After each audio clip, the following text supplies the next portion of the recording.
ഈരാറ്റുപേട്ട കേന്ദ്രീകരിച്ച് ഇതര സംസ്ഥാനങ്ങളിൽ നിന്നും ഗർഭിണികളെ എത്തിച്ച് നവജാത ശിശുക്കളെ മറിച്ചു വിൽക്കുന്ന സംഘത്തിലെ 2 പേർ പോലീസ് പിടിയിൽ. തമിഴ്നാട് സ്വദേശി രാജ, വാഗമൺ സ്വദേശി അർജുൻ എന്നിവരാണ് പിടിയിലായത്. തീക്കോയി ഞണ്ടുകല്ലിൽ വാടകയ്ക്കെടുത്ത വീട്ടിലാണ് ഇവർ അന്യസംസ്ഥാനങ്ങളിൽ നിന്നെത്തിയ പെൺകുട്ടികളെ താമസിപ്പിച്ചിരുന്നത്. പ്രസവശേഷം കുട്ടികളെ സംഘത്തിന് കൈമാറുമ്പോൾ 3 ലക്ഷം രൂപ വരെ നൽകുമെന്നാണ് കരാറുണ്ടാക്കിയിരുന്നത്. ഇൻസ്റ്റാഗ്രാം വഴിയാണ് സംഘം പെൺകുട്ടികളുമായി ബന്ധപ്പെട്ടിരുന്നത്. സംഘവുമായി തെറ്റിയ ആസാം സ്വദേശിനിക്ക് മർദ്ദനമേറ്റിരുന്നു. ഇതേ തുടർന്ന് വീട്ടിൽ നിന്നും രക്ഷപ്പെട്ട യുവതിയെ പ്രദേശവാസിയായ അംഗൻവാടി ടീച്ചർ കാണുകയും വിവരം പോലീസിൽ അറിയിക്കുകയുമായിരുന്നു. എൻ്റെ ഹസ്ബൻഡ് ഉച്ചയ്ക്ക് വീട്ടിലോട്ട് വരുന്ന വഴിക്ക് ഒരു പെൺകുട്ടി റോഡിൽ കരഞ്ഞുകൊണ്ട് കണ്ടപ്പോൾ വീട്ടിൽ വന്ന് എന്നോട് പറഞ്ഞിട്ട് ഒരു പെൺകുട്ടി കരഞ്ഞുകൊണ്ട് പോകുന്നു.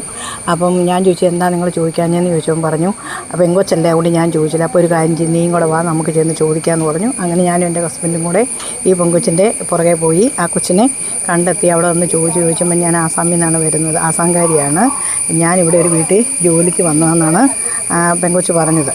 അപ്പം ഹിന്ദി പറയുന്നതുകൊണ്ട് എനിക്ക് അത്രയും മനസ്സിലായില്ല. അപ്പോൾ അടുത്തുള്ള ഒരു പെങ്കൊച്ചും കൂടി ഞങ്ങൾ കുറേ കാര്യങ്ങൾ സംസാരിച്ചു. ആ സമയം കൊണ്ട് ഞങ്ങൾ പോലീസിൽ ഇൻഫോം ചെയ്തു.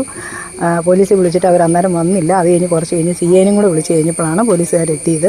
പെൺകുട്ടി പറഞ്ഞു എന്നെ ഇടിച്ചു, എന്നെ വീട്ടിൽ നിന്ന് ഇറക്കി വിട്ടതാണ്, ഇനി ഞാൻ ഭക്ഷണം കഴിച്ചിട്ട് 2 ദിവസമായെന്നൊക്കെയാണ് എന്നോട് പറഞ്ഞത്.